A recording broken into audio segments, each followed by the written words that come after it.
Welcome back to All This Math. This is Professor Parker, and make sure you're subscribed to the All This Math YouTube channel. Make sure you like this video. Make sure you share this video. Make sure you comment below. All right. So, what are we doing today? We're doing some Baltimore high school statistics. All right. So, when I say statistics, I'm talking about measures of central tendency. Now, central tendency, what does that mean? That deals with the bell curve. You know, the bell curve. Values and information or metrics that are around the center of the bell curve. So the bell curve is like, well, it's the top of it. It goes like this, and then you have like if your mean, median, and mode are all in the center, then these are measures of central tendency. So what we're dealing with is the mean, the median, the mode, but in addition to that, we're dealing with the range. LQ stands for lower quartile, UQ stands for upper quartile, and IQR stands for interquartile range. So lower quartile, upper quartile, interquartile range. All right, now lower quartile is basically a median of the lower half of the data. The upper quartile is the median of the upper half of the data. All right, I'm gonna get into that in a minute. So first and foremost, let's look at what we got. Look at our data, right? So these are the school populations for some of the high schools in Baltimore. All right, so we got Carver has a student population of, last time I checked, right, which was probably in spring of 2024. Actually, no, the summer of 2024. These were the school populations. All right, Carver had 1,020 students. Doug, or Frederick Douglass High School on Gwynns Falls Parkway, had 663 students. Poly had 1,555 students. You might notice this Poly t-shirt I got on because I'm an alumnus of Poly, Baltimore Polytechnic Institute, class of 1997. Shout out to Poly. 1,555 students right now. Western, which is right next door to Poly, our sister school, has 1,262 students. City, dump on the hump, it's all love, has 1,497 students. Digital Harbor has 1,591 students. Forest Park, 826 students. Patterson, 1,335 students. Reginald F. Lewis, all right, if you're not familiar with who Reginald F. Lewis was, if you're watching this video, you're not from Baltimore or whatever, do some research on Reginald F. Lewis, his book, his I think it's an autobiography, Why Should White Guys Have All the Fun? Do some research on Reginald F. Lewis. Make sure you learn about that, brother. There's also a museum, an African American History Museum located in Baltimore. So if you ever travel to Baltimore, or if you already live in Baltimore, make sure you go to the Reginald F. Lewis Museum, right? You know, go down there. There's some excellent exhibits down there. There's some history, you know what I mean? But anyway, there's a high school named after him, Reginald F. Lewis High School, which has 577 students. And this is Bliss, the Baltimore Leadership School for Young Women. I believe that's what the acronym stands for. I should know this. I should have researched this before I started this video. My apologies if I butchered this name of the school. Baltimore Leadership School for Young Women. I believe this school is downtown, across the street from the main library on near Cathedral Street, where I actually used to work at when I was in high school in 11th grade. All right. People refer to this as Bliss, I believe. I believe this is Bliss. I could be wrong, but I believe it is. But anyway, this school has 494 students, and the Baltimore Design School has 496 students. All right. So this is our data, and from this data, we're going to find the mean, the median, the mode, the range, the lower quartile, upper quartile, and interquartile range. Now, this is like fundamental information that is found in statistics in either middle school or high school. When you get to college and you take statistics, it gets a little more deep than this. This is like something you would do like in the first week or first 2 weeks of class. Actually, the first week of class, right? But it gets a little more complex. But this is a good introduction. This is a foundation. This is a foundation for statistics. All right, so first and foremost, what is the mean? The mean is like a word to describe. Now, a statistician probably would refute what I'm about to say, but the mean is basically the average. And you find the average by adding up all the numbers, all the data, right? And dividing by the number of numbers, or the number of data. So you add up this number, this number, this number, this number, this number, this number, this number, this number, this number, this number, and this number, and then you divide by 11. Now, why am I dividing by 11? Because there are 11 schools listed here. There are 11 schools listed here. All right. So you add up all these numbers and you divide by 11. That gives you the mean. All right. So what I'm gonna do, take out my calculator, my trusty calculator. All right. And I'm get to adding. So I start with 1,020.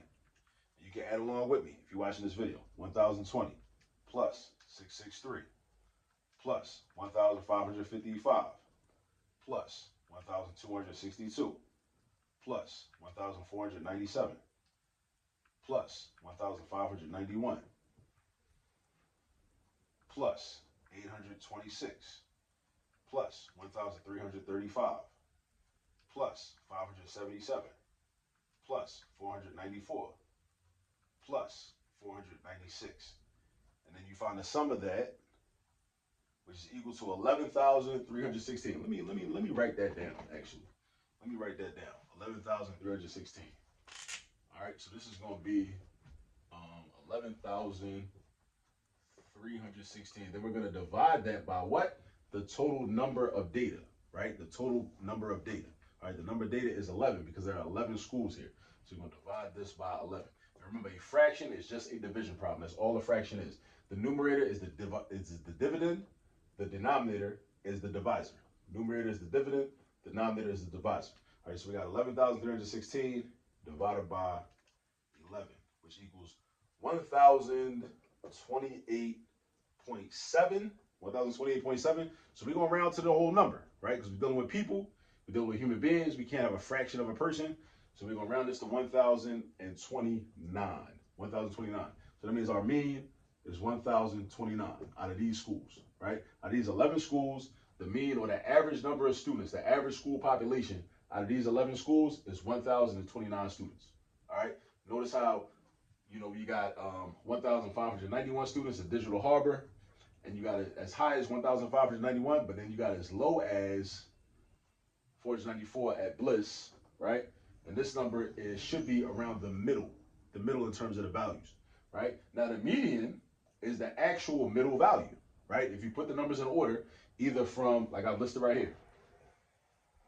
So I wrote it down before I started the video, right? I wrote it down because I knew I was going to have to do this anyway. In order to find the median, this is what you do. Number one, you put the numbers in order, either from least to greatest or greatest to least. You could do greatest to least, but most people just put it in order from least to greatest. If you want to be different, you can be different. It's cool. It's not going to make a difference. You can still find the correct answer by doing it this way, but most people just go from least to greatest, right? Because we normally count from lower numbers to higher numbers. But you can achieve the same result by listing the numbers from greatest to least as well. You could have wrote 1591 over here, and then 1555 next to that, and then 1497, and so on and so forth. But either the numbers must be in order from least to greatest or from greatest to least. That's the first step if you want to find the median. After you do that, you look for the number that is the middle value. So here, in this case, we have 11 numbers, right? So it's almost like if a person, if a woman had 11 children, her middle child would be her sixth child. Her sixth child. I know these days people don't usually have 11 children, but back in the day, people had more children. That was more of a common thing, right?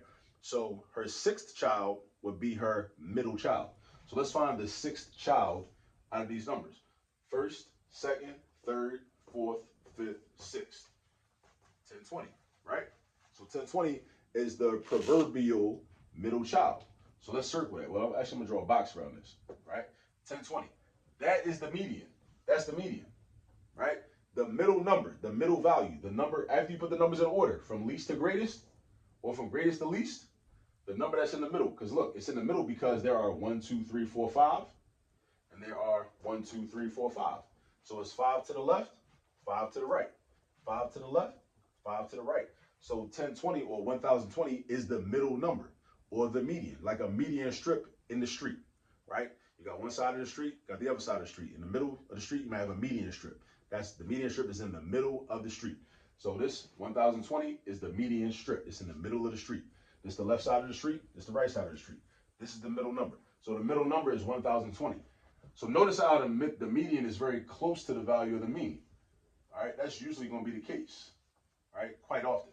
All right, so 1020 is the actual middle value. It's the actual middle value. All right. Now the mode. What is the mode?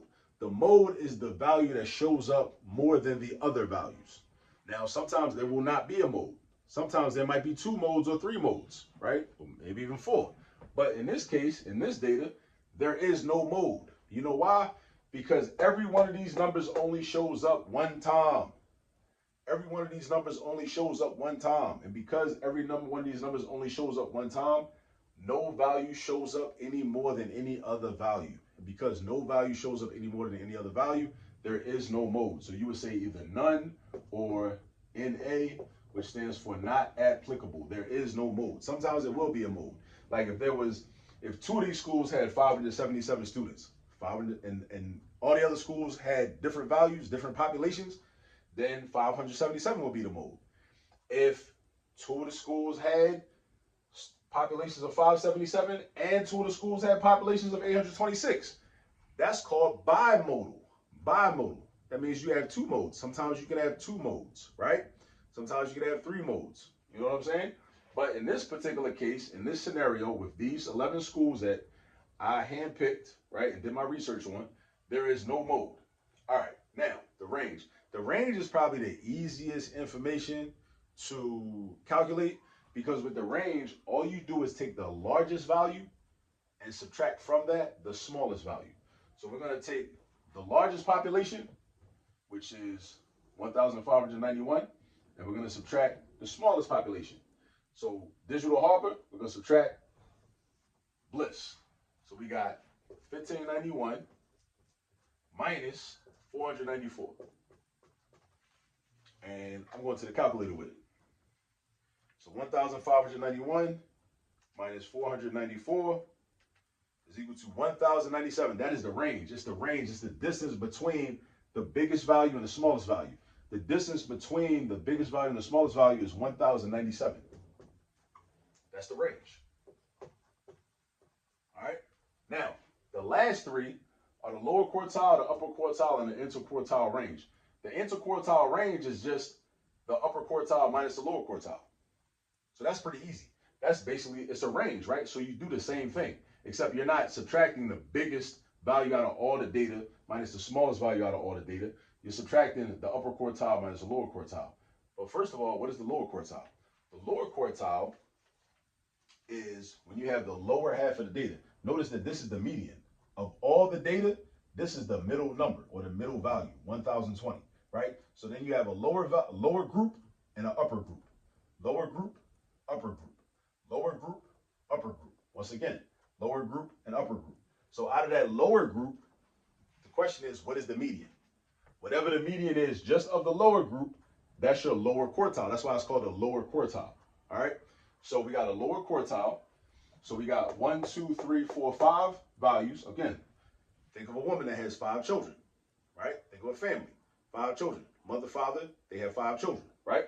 The middle child is the third child. All right, so that would be 577. 577 is the middle child of this group of 5, right? This family of 5, there's 5 children, right? 577. So that would be your lower quartile. So the lower quartile basically is just the median of the lower group of data. The upper quartile is, you probably already guessed it, the median of the upper group of data. So we got 577 right here, right? Then we go to the upper quartile. We go to the upper group. 1, 2, 3, 4, 5. The third number, in terms of order, is the upper quartile, 1,497. That's your upper quartile. So again, a lot of this stuff looks difficult if you don't know how to do it. If nobody taught you how to do it, of course it's going to seem difficult because you don't know how to do it. But I broke it down for you step by step. I showed you what the mean was. Add up all the numbers and divide by the number of numbers. That's the mean. Now go do a whole bunch of problems until you commit it to memory. The median. List the numbers in order. This is a mistake a lot of people make. They just write the numbers down all random. They write this number, this number, this number, this number. These numbers are not in order. They're not in order. And then they find the middle number. They find the middle number, but they don't first put the numbers in order. You got to put the numbers in numerical order first, either from least to greatest or greatest to least, either way, like I did right here, right? So for median, put the numbers in order from least to greatest or greatest to least, and then find the middle value, Now, let me say something else. What if there was an even number of numbers? What if there was an even number of numbers? If there was an even number of numbers, that would mean you would have 2 middle numbers. And if you have 2 middle numbers, what you have to do is you have to find the mean of the 2 middle numbers. That's the only difference. that doesn't apply here. That doesn't apply here because we have an odd number of numbers, right? So we got an odd number of numbers, right? So therefore we do have a middle number, just like we have a middle child, right? So that's the situation, all right? So now, median mode is just a number that shows up more than all the other numbers. And sometimes you can have two modes, that's called bimodal. Or sometimes you might have three modes, that's called trimodal, right? The range is when you subtract the largest number minus the smallest number. Largest number minus the smallest number. The range is of all the data.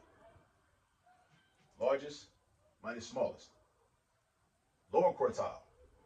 What's the lower quartile? When you break the data up after you find the median, you got a lower group and an upper group. Lower group, upper group. What is the median of the lower group of data? Right? The median of the lower group, right, is going to be the middle number. So we got 5 numbers, 1, 2, 3, 4, 5, right? Middle number, 577, right? Upper group, 5 numbers. What's the middle number? 1497.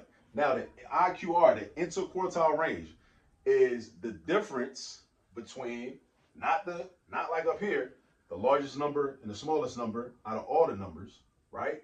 But the two quartiles, the upper quartile minus the lower quartile. So UQ minus LQ. UQ minus LQ. So we got 1497 minus 577. Back to my calculator. 1497 minus 577 is equal to 920. That's our interquartile range. Now this information right here, the lower quartile, the upper quartile, as well as the range, because the range considers the lowest value and the greatest value. That is what we would use for something called a box and whisker plot. So if if your child ever has to, if you're a parent watching this, and your child ever has to gets a homework assignment, and they have to construct a box and whisker plot, that's the information they would need. They would need the median, right? I neglected to say that. They would need the median, right? They would need the lower quartile. They would need the upper quartile, right? And they would need the lowest value and the highest value, right? And they would construct the box and whisker plot. Now, I got some other videos on the All This Math YouTube channel that address the how to draw box and whisker plots. All right, so I'm not going to get into that now because this video is almost 20 minutes long, and my goal was to just focus on these items right here. But there's some other video content where I deal with box and whisker plots explicitly and directly. All right, so just a little something on just measures of central tendency, dealing with something relevant, Baltimore high schools. If you're in Baltimore, you're familiar with these schools.